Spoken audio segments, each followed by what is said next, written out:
Hello friends, it's Kristie Marcotte. Spellbinders is celebrating Christmas in July with lots of different Christmas releases. One of their collections is called Celebrate the Season. I selected 2 items to play with.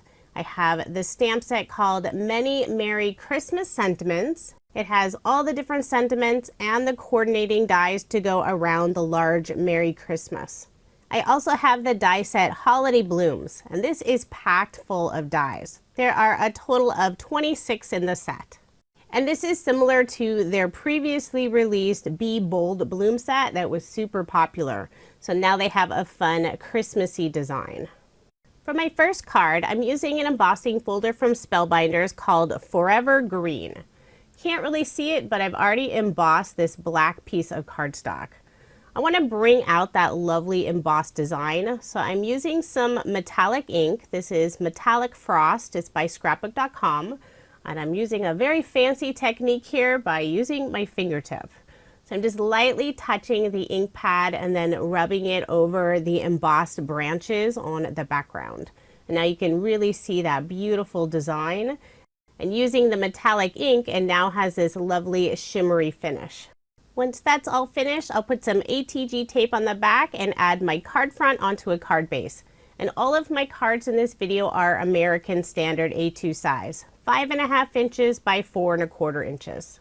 Now I can start adding all the lovely die cut pieces. So I've already cut out everything. For the sentiment, I heat embossed it using some white embossing powder and then cut it out using the coordinating dies. For most of the die cut pieces, I use some pattern paper from Paper Rose Studio. This is their Watercolours Sublime collection. I love the look of the red, green, and teal colors together, and they really stand out against the black background. I love the look of the die cut pieces using the watercolor pattern paper. It looks like I did all that extra work, but I really didn't since it's just pattern paper. This is a great way to save on some time. Now this is a rather time-consuming card with all the different die cut pieces, but it's completely worth it when you see the end results. I love the pretty etched detail from the dies, especially on the poinsettias. Those are just beautiful. There's 2 different pieces to assemble them, and I think the red watercolor paper I used really adds that realistic look to them. In addition to the pattern paper for the die cut pieces, I'm also using some gold mirror cardstock, and this is also by Spellbinders. And I will have links for all of the products in the description box below. I'll also link to the full July release if you want to check out all the other fun Christmas items that are available. So once I have the main floral pieces all assembled, I can start adding them to my card.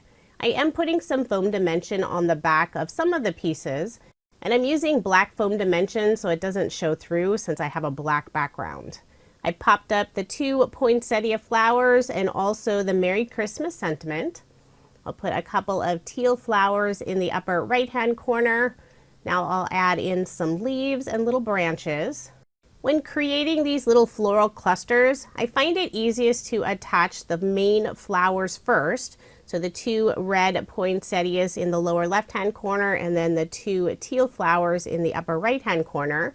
Once those main flowers are down, then I can start tucking in all the branches and leaves. And I will trim off the bottom stem of most of those branches if I feel they're too long.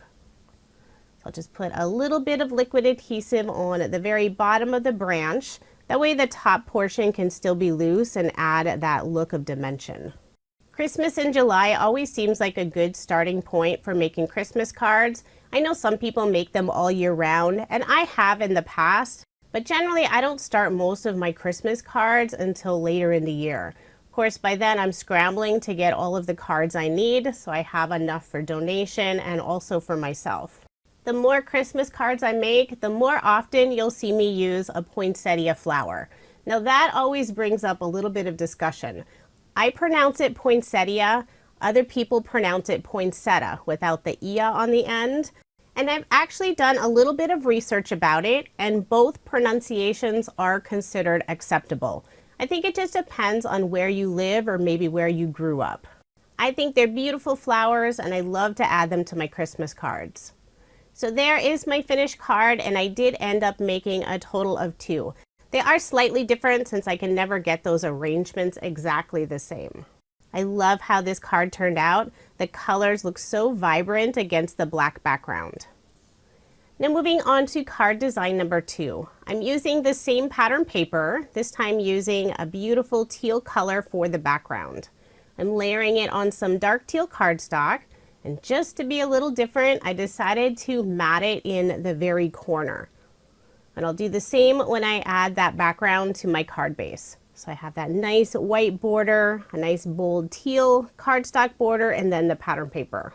When I was pulling out all the die cut pieces for my second card, I realized I forgot to add the very center to the poinsettia. I'm using some Love from Lizi peel-offs. This is the mini circle style in the gold moondust color, using the smallest size circle. Now the die set does include a die that cuts out some teeny tiny little circles, but I decided to use the peel-offs instead. The peel-offs add a little extra shine. These have sort of a glitter finish on them, although there's no loose glitter at all, and they're very easy to use since they are stickers. So now I'll start working on my second card design. For this card, I'm going with teal, white, and black. I think they look beautiful together. For the poinsettias on this card, I have 3 layers. So I cut 2 of the largest size and then 1 of the center, and then just layered them all together. Adding the 1 extra layer of petals really creates a nice full flower. I'll put some foam dimension on the back and adhere them in the upper left-hand corner. And for the very center of the flowers, I did use some more peel-offs. This is the mini circle style in the teal mirror color.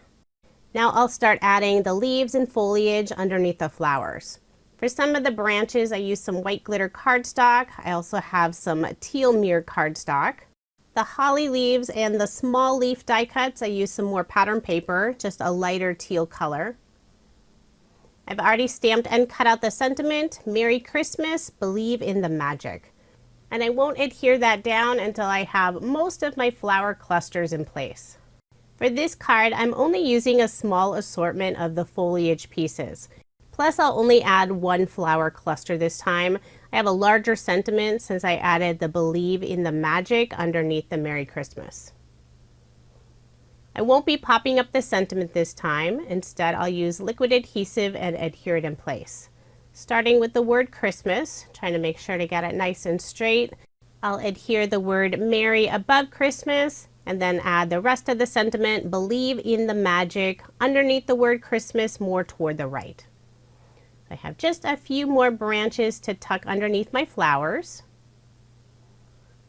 And I used some white glitter cardstock for these little pine branches. Kind of hard to see in the video, but it does add a beautiful sparkle.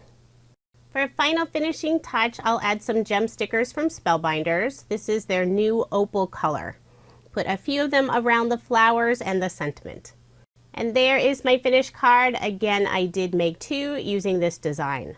I love how this one turned out as well. The teal and the white look so pretty together. Now here's another look at the 4 cards I made using Spellbinders' brand new Celebrate the Season release. I only selected a couple products from the release, but they have lots of other fun products available, and I will have links provided in the description box below. Thank you so much for watching, and I hope you have a wonderful day.